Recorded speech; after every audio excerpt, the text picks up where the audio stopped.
Piano teachers, how to help our students to recognize the differences and realize the differences between major and minor tonalities through everyday examples. And this is a very quick and effective example that they can relate to. Let's say we have A major and A minor. They only share the same name, A. They start from the same key and finish on the same key as scales. Let's say A major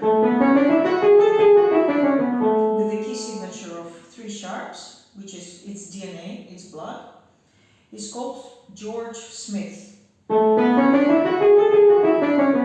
major, George Smith. Now we're going to go to George Adams, A minor. They only share the same first name. The last name is different, so it's a different person. It's a different scale, it's a different tonality, it's a different musical language. So, A minor, George Adams.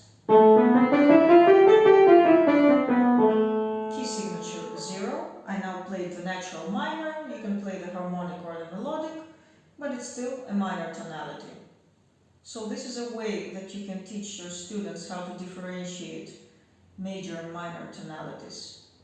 They share the ones that share the same name, but you gotta give me, like, if I'm gonna ask a student, he's learning now a new sonata by Beethoven, I'm gonna ask him in which tonality this sonata is written. They will usually answer it's F, let's say the first sonata by Beethoven in F minor, and I'm like, okay, that's the first name, but what is the last name of the person? I need to know the whole person, who he is. I need to know the last name. So you gotta tell me, is it F major or F minor?